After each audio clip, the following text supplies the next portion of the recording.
Alors, comment tu t'es sentie après t'être comparée comme tous les jours sur Instagram, Facebook, avec toutes les photos que tu croises? Ça fait du bien de se comparer, hein? Ouais. Non, évidemment, je connais la réponse, hein, c'est le mal du siècle, la comparaison. T'es tombé sur cette nana, voilà, t'as regardé deux, trois photos, qu'est-ce qu'elle est belle, cette fille. Toi, tu seras jamais aussi belle, t'as jamais été aussi fine de toute ta vie, et elle a 35 ans, elle rayonne, elle est sportive, ouais.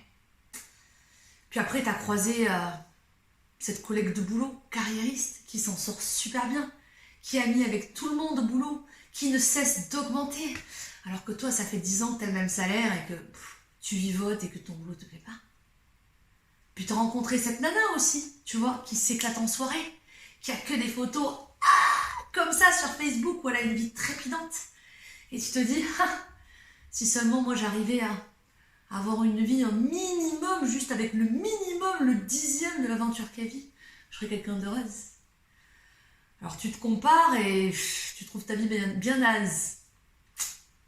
On le fait tous, t'es pas la seule et t'es pas le seul. Ce que tu sais pas en fait, c'est que cette belle gosse que t'envies, ça fait 2 ans qu'elle lutte contre l'anorexie qui lui pourrit la vie et qui lui donne envie même de mettre fin à ses jours. Ce que tu ignores aussi, c'est que cette nana carriériste que t'envies, qui te paraît, tu vois, forte, eh bien c'est une ancienne enfant battue qui a encore des choses à prouver à son papa et sa maman à plus de 40 ans.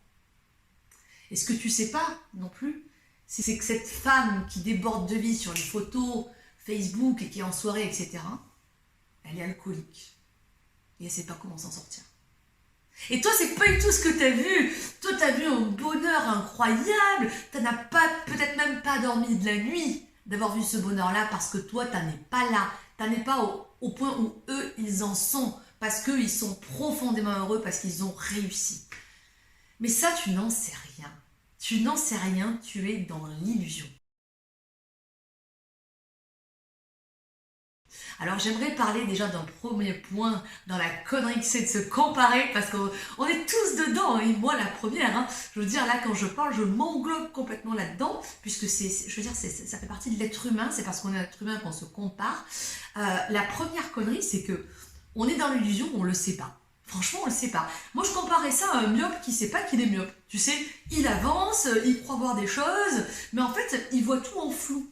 On est des myopes refoulés. On ne sait pas qu'on est myope et puis on ne veut pas le savoir.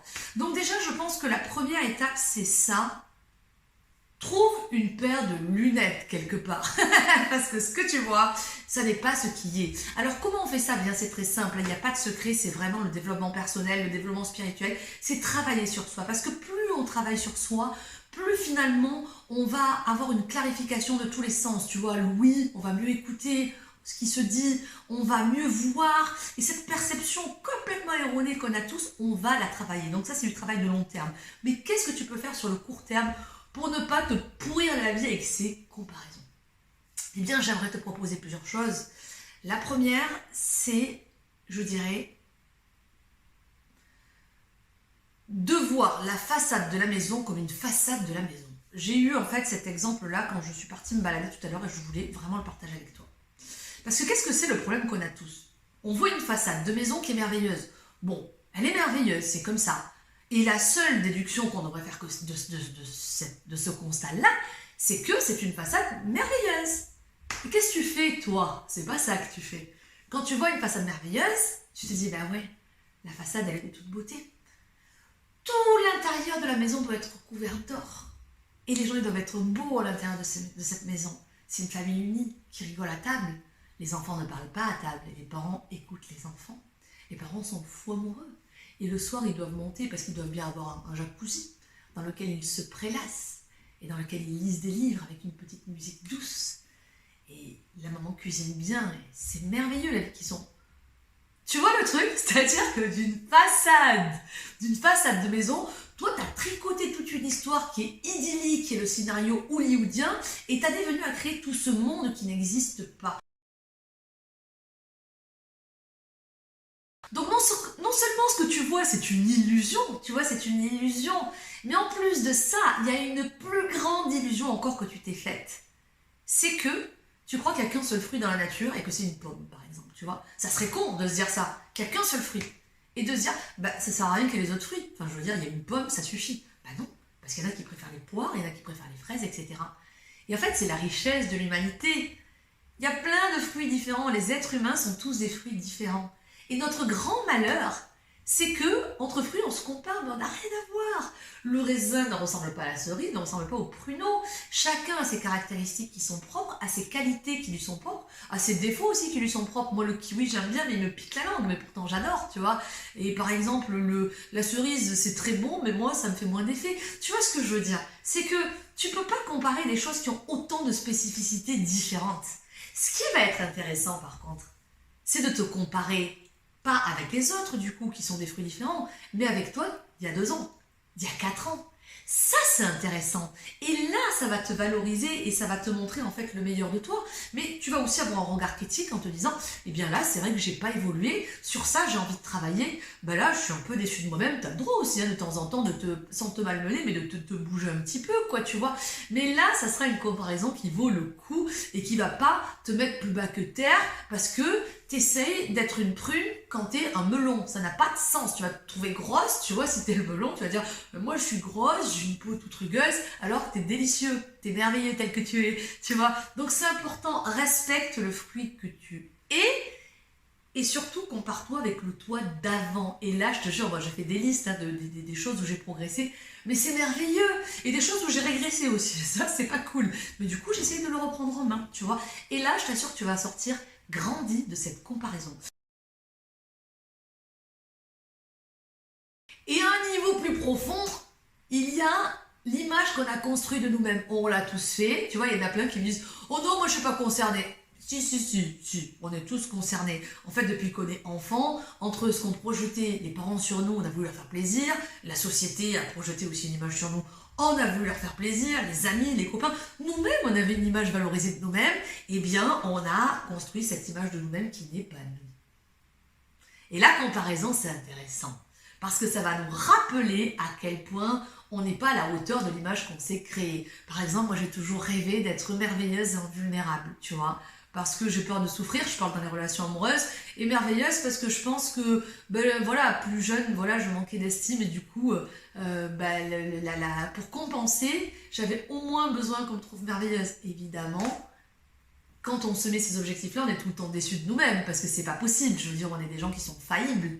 Et en fait, on a tous nos fantasmes comme ça, sur cette construction parfaite de nous-mêmes, qu'il va falloir laisser tomber. Et c'est souvent dans la comparaison, quand on va souffrir de la comparaison, que ça va réapparaître, tu sais, cette image qui n'a plus rien à faire en fait en nous et qui nous emmerde. Moi par exemple, c'est quand je vais voir des gens faire des choses incroyables à la télé souvent, tu vois, parce que ça va être des reportages, et je vais me dire, ben ouais, voilà, eux ils sont merveilleux et pas moi. Mais tu vois, rien que d'en parler, les larmes elles remontent, parce que tu vois, je me suis construit sur ça. Et en fait, il est temps, et moi je l'ai fait, et c'est ce que je vais vous dire, il est temps de se séparer de cette couche superficielle de nous qui n'est pas nous. Tu vois, ça nous empêche d'être sur notre chemin de vie, d'être pleinement nous-mêmes, d'être le meilleur de nous-mêmes et de vraiment avancer avec confiance sur notre chemin. Et c'est pareil pour le côté vulnérable. Tu vois, moi j'étais fière d'être invulnérable, oui, mais je passe à côté de l'amour parce que je veux être invulnérable. Donc ce que je vous invite à faire pour vous débarrasser, et je l'ai fait en formation Esper, j'en reparlerai dans une vidéo, j'inviterai une formatrice, ça m'a changé la vie, c'est que je vous invite dès maintenant, là, dès que vous avez fini la vidéo, à renoncer à l'image parfaite de vous-même. Est-ce que vous avez voulu être l'enfant parfait? J'ai tout fait comme l'a dit mes parents. Ou alors peut-être la femme parfaite. Je fais tout pour que mon mari soit le plus heureux et il peut dire qu'il a une femme au top. Ou alors peut-être vous voulez être, je sais pas, l'employée parfaite, la meilleure amie parfaite. Tu sais, on peut se donner plein de rôles. Il est temps d'y renoncer. Et moi, je l'ai vraiment écrit. D'ailleurs, je vais le refaire sur un grand drap. Il faut le faire sur un gros truc. Hein, où vraiment, moi, c'est je renonce à être invulnérable. Tu vois, par exemple, et je renonce à être merveilleuse, tu vois. Ça va te libérer. Et je t'assure que quand tu auras encore à te comparer de nouveau avec quelqu'un qui va te projeter ce que tu n'es pas, c'est-à-dire l'enfant parfaite, la collègue parfaite, etc., ça te fera beaucoup moins souffrir. Ta dose de souffrance, elle aura diminué parce que tu diras, c'est plus moi, c'était ma couche superficielle, la nana parfaite, je suis parfaitement imparfaite, tu vois, et c'est bien comme ça. Ça peut être un énorme bienfait si on l'analyse avec ce point de vue. C'est qu'évidemment, ça va faire ressortir nos peurs, tu vois. Je veux dire, on ne réagit pas tous aux mêmes choses. Toi, tu vas te comparer peut-être à quelqu'un par rapport à sa beauté, par rapport à son argent, par rapport à son avancée dans sa situation familiale, amoureuse. On va pas avoir les mêmes paramètres, tu vois, pour la comparaison. Pour une simple et bonne raison, c'est que ça parle de nous, de nos blessures et de nos désirs. Et c'est ça qui est beau. Derrière chaque peur, il y a un désir. Et ça, je ne le savais pas avant. Et de le savoir, ça m'a changé la vie. Et ça change tout, en fait, dans l'énergie que tu mets dans les choses. Je vais te donner un exemple qui est très précis. C'est pour le couple, parce que moi, c'est vraiment ce qui est problématique dans ma vie. Et en même temps, c'est merveilleux, parce que ça veut dire que c'est mon moteur, c'est ce qui m'aide à me développer. Le couple, ça m'a toujours fait très peur, parce que je ne me reconnais pas dans la plupart des couples.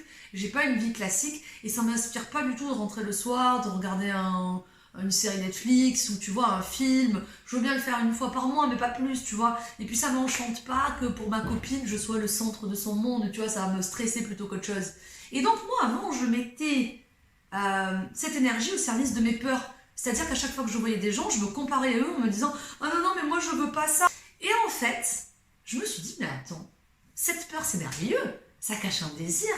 Ça cache le désir de rencontrer une femme indépendante qui fourmille de projets et qui, au lieu de me regarder, on regarde ensemble dans la même direction. Moi, c'est comme ça que je vois l'amour, tu vois, c'est ça qui me plaît. Mais c'est merveilleux, en fait, tu vois. Pourquoi je mettrais cette énergie au service de mes peurs? Mais là, ça fait naître un désir qui est puissant, qui est très beau et qui m'embellit la vie plutôt que de me la pourrir. J'ai passé 5 ans de ma vie, ou même les 10 dernières années, à me pourrir la vie à chaque fois que je voyais des couples parce que je me disais, je veux surtout pas être comme ça. J'avais l'impression que c'était le passage obligé. Et que du coup, c'était un peu comme me mener à l'abattoir, tu vois. Mais n'importe quoi. Et on est tous comme ça, tu sais, en se comparant, en disant, oh là là, j'y arriverai jamais, c'est terrible, je serai jamais ci. Mais non, mais quel est ce désir? Par exemple, j'arriverai jamais à progresser dans l'entreprise, je te dis une connerie. Quel est ton désir derrière? Tu souhaites avoir une ascension professionnelle fulgurante? Eh bien, prends soin de ce désir. C'est merveilleux. N'en aie pas peur. Souvent, on a peur de nos désirs. On est plus à l'aise avec nos peurs. Parce que les désirs, après, ça réveille autre chose. Je ferai d'autres vidéos sur ça, mais c'est difficile des fois à assumer ces désirs. Ils sont pas tous les bienvenus. On en mettrait bien certains sous le tapis. Donc, pour vraiment, si vous voulez changer d'énergie par rapport à ça, switchez de la peur vers le désir, parce que ça va vous magnifier la vie, je vous assure. Je vous invite à objectiser, ça s'appelle objectiser son désir. C'est-à-dire qu'une fois que vous avez repéré votre peur et le désir qu'il y a derrière, vous allez en faire un objet et en prendre soin. Alors souvent, on conseille une plante. Elle est où ma plante? Je l'avais pris pour l'exemple, elle est là.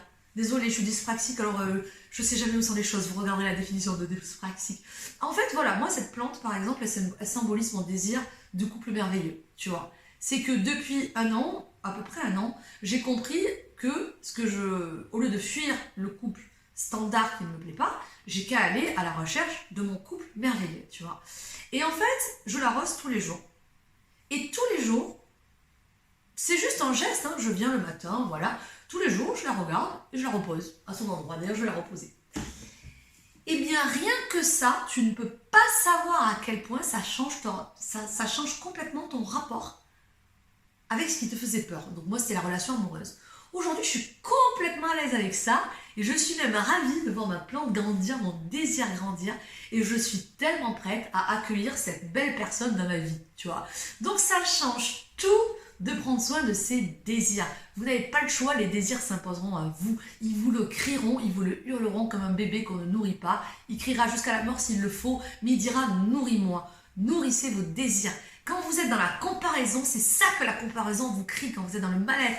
Occupe-toi de moi, s'il te plaît. Je suis un désir, je veux exister dans ta vie. Et je vous assure que ça va vraiment, waouh, ça va basculer intérieurement quand vous passerez dans cette énergie positive plutôt que négative.